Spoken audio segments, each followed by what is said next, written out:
नमस्कार मित्रों, मैं मनोज कुमार प्रभाकर अपने आपके इस पुराने और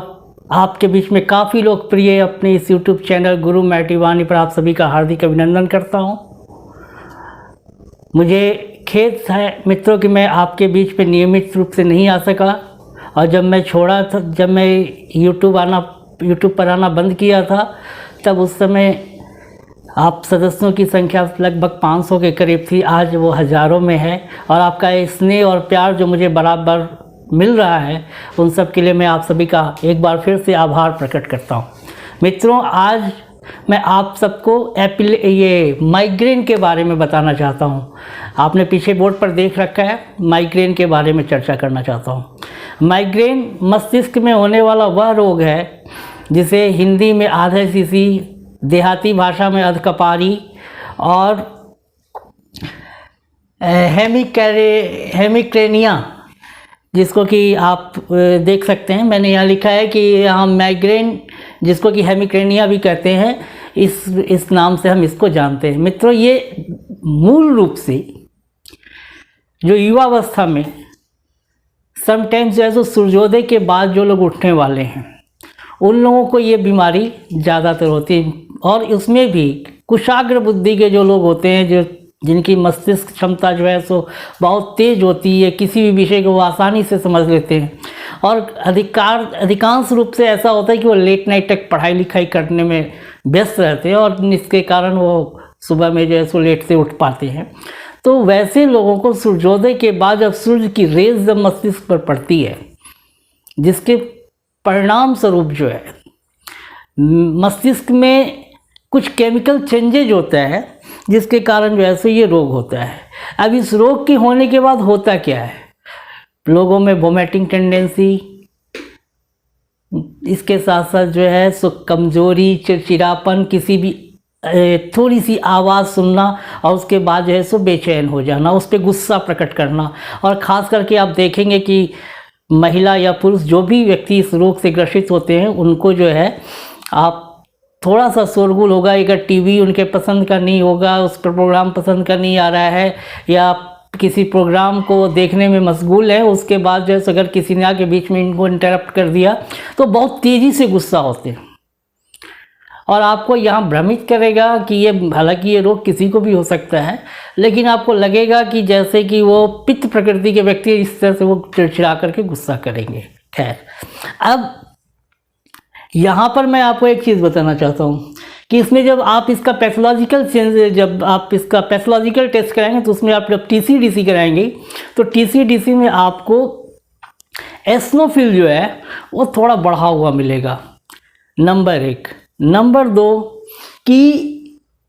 उनके बॉडी में, चूँकि हम लोग इलेक्ट्रोहोम्योपैथी की बात करते हैं, तो इलेक्ट्रोहोम्योपैथी में जो भी डिजीज होता है उसमें या तो केमिकल चेंजेज होंगे, यानी कि लिम्फ एंड ब्लड की इम्प्योरिटी की जब हम बात करेंगे, तो आपको उसमें हमको बताना पड़ेगा कि इसमें कौन सा इलेक्ट्रोलाइट डिस्टर्ब हुआ, अगर हेडेक माइग्रेन हुआ है तो, या फिर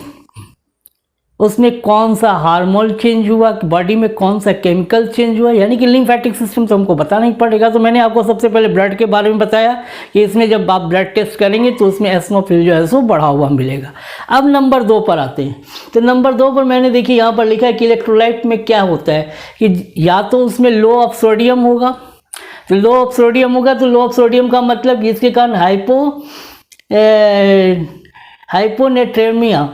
और हाइपरनेट्रेमिया, अगर शुगर का बैलेंस अगर उसमें हाई है तो हाइपरनेट्रेमिया, और अगर शुगर का लेवल लो है, यानी कि सोडियम का परसेंटेज लो है, तो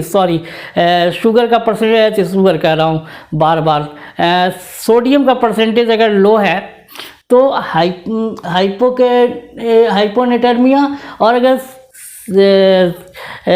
सोडियम का परसेंटेज अगर हाई है तो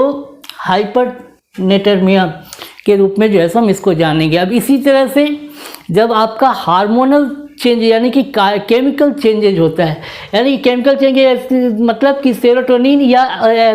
एस्ट्रोजन नामक जो हार्मोन या बॉडी का जो केमिकल होता है, जो मस्तिष्क में उसका प्रेजेंट होना काफ़ी स्वाभाविक है, काफ़ी ज़रूरी होते हैं, और उसके लेवल में जब चेंजेज आता है तब आपको जो मतलब कि आपका नर्वस सेल्स के नर्व सेल्स के साथ जैसे जिसका अटैचमेंट होता है, जब उसके लेवल में चेंजेज आता है तो फिर आपको सर दर्द होता है या किसी भी प्रकार का सर दर्द, खास करके माइग्रेन में तो स्वाभाविक रूप से होता है। अब आता हूँ मैं कि इलेक्ट्रोहोम्योपैथिक ट्रीटमेंट कैसे देना है। अब इलेक्ट्रोहोम्योपैथिक ट्रीटमेंट में देखिए, चूँकि मस्तिष्क में पीयूष ग्रंथि यानी जिसको पिट्यूटरी ग्लैंड कहते हैं, और आपका दूसरा जो है सो रीनल जहाँ पर कि एंडोक्राइन ग्लैंड है। तब ये दोनों का संबंध चूँकि आपका मूलाधार से सहस्रार चक्र तक जो है सो इसका कनेक्शन होता है, तो इसलिए इसका ट्रीटमेंट जो हमको शुरू करना होगा तो आपको एंडोक्राइन ग्लैंड से ट्रीटमेंट शुरू करना है। इसलिए यहाँ पर मैंने आपको S6 लिखा है। अब यहाँ पर C5 और C1 दोनों लिखा है। तो C5 और C1 का मतलब ये है कि अगर कोई व्यक्ति जो माइग्रेन से रिलेटेड अगर वो पुरुष है तो वहाँ पर आपको C5 का यूज़ करना, अगर कोई स्त्री है तो वहाँ पर आपको C1 का यूज़ करना। C1 के यूज़ करने का मतलब क्यों है कि जब चूँकि महिलाओं में क्या होता है कि मेंस्ट्रुएशन साइकिल वीजस उनका इरेगुलर होता है, या तो वो कम अपीरियंस में होगा या हाई अपीरियंस में होगा। अगर हाई अपीरियंस और लो अपीरियंस दोनों में अगर मैंने कि हाई सेक्रेशन हो या लो सेक्रेशन ट्रेस आता हो, दोनों ही कंडीशन में जो है सो उनके बॉडी में जो है सो उनको एस्ट्रोजन का जो है केमिकल जो है सो वो लेवल जो है सो अनबैलेंस हो जाता है। तो इसलिए अगर महिला है तो C1 और अगर पुरुष है तो C5। देन A1 यानी कि ब्लड प्रेशर जब हाई, चूँकि मस्तिष्क जब गर्म हो दर्द होगा तो उससे ब्लड प्रेशर जो है सो हाई हो जाता है, इसलिए यहाँ पर मैंने A1 का प्रयोग किया है। अब मस्तिष्क, अब इसमें क्या होता है कि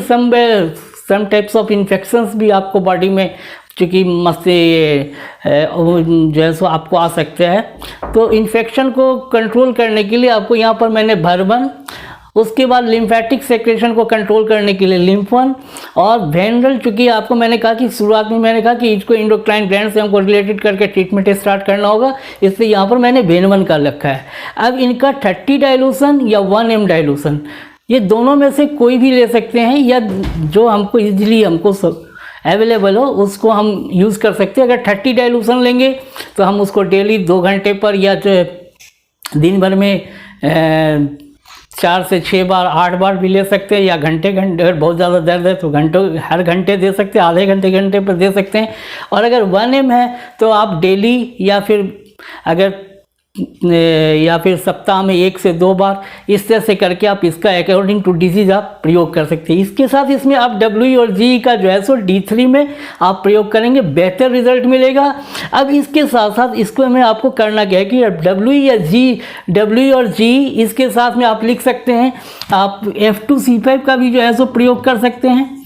हाँ, इसको आप एज ए कॉम्प्रेस या इसको आप कह सकते हैं कि आप पेंट के रूप में जो है सो इसका प्रयोग कर सकते हैं। अब आते हैं S2 को जो है सो और S2 और S10। अब इनका जो है प्रयोग आपको, क्योंकि जब मस्तिष्क में दर्द होता है तो उसका एक कारण ये भी होता है कि आपके बॉडी में यूरिया की मात्रा जो है सो यूरिन के द्वारा वो बढ़ने लगती है। तो इसके बैलेंस करने के लिए आपको S2 का 30 या 1 m का प्रयोग करना है, और साथ में S10 का 30 या 1 m का प्रयोग करना है, जिससे आपका गैस जो है बॉडी का वो बिल्कुल ही समाप्त हो जाएगा। तो इसलिए अब आपको इसके द्वारा मैंने आपको ये सारी चीज़ें आपको ट्रीटमेंट बता दिया। तो मित्रों, आज के लिए बस इतना ही, और मैं जो अभी तक जो आपके बीच में नहीं आ सका इसके लिए मैं आपसे एक बार फिर से क्षमा चाहता हूँ। अगर आपको हमारा चैनल अच्छा लगा, आपको हमारी बातें ज्ञानवर्धक लगी तो प्लीज़ प्लीज़ प्लीज़ इस चैनल को सब्सक्राइब कर लीजिएगा। इसका कोई पैसा नहीं लगता, कोई शुल्क नहीं लगता। और अगर आपको और भी अच्छा लगा तो प्लीज़ एक लाइक बटन जो है उसको भी आप टच कर दीजिएगा, तो आपका प्यार मेरे तक मिल जाएगा। और मेरी बातें आपको कैसी लगी ये आप कमेंट सेक्शन में आकर के बिल्कुल बताएंगे, और जिससे कि मेरा हौसला जो है और अफजाई हो, जिससे कि मैं आपको इससे भी अच्छी बातें और इलेक्ट्रोहोम्योपैथी के अंतर्गत जो इसकी फिलॉसफी है, जो इसका लॉ प्रिंसिपल है, उस पर बेस्ड होकर के मैं आपको बताता रहूँगा आगे भी। इसके अलावा आप हमारा पेटेंट प्रोडक्ट हेज़ल नाम से आता है, उसको भी आप यूज़ कर सकते हैं, जिससे कि आप अगर अनिद्रा रहती है अगर पेशेंट को, तो उसमें आप मेरा हैप्पी ड्रीम्स को भी यूज़ कर सकते हैं। ये जैसे कि मेरा ये हैप्पी ड्रीम है, इसको आप देख रहे हैं, ये हैप्पी डीप निद्रा के लिए, जो इंसोमिनिया में हम इसको यूज़ करते हैं। तो आप इस तरह से करके आप हमारे से पेटेंट प्रोडक्ट भी मंगवा सकते हैं। आपको हमारा मोबाइल नंबर जो है सो वीडियो के शुरुआत में या फिर लास्ट में जो है सो आपको हमारा मोबाइल नंबर मिल जाएगा, या नीचे डिस्क्रिप्शन बॉक्स में भी आपको मेरा मोबाइल नंबर मिल जाएगा, आप हमसे संपर्क कर सकते हैं। और ऐसे आपको मैं बता देता हूँ, मेरा मोबाइल नंबर 7897226457 पर आप व्हाट्सएप करके, टेलीग्राम के माध्यम से, या फिर हमारे फेसबुक आईडी मैकर्स रिसर्च सेंटर पर जा कर के, जिस पर कि मेरा पेज भी है और मेरा फेसबुक आईडी भी है, वहाँ पर भी आप अपने मैसेज डाल सकते हैं। आपका मैसेज का बराबर जवाब दिया जाएगा। तो आज के लिए बस इतना ही। जय हिंद।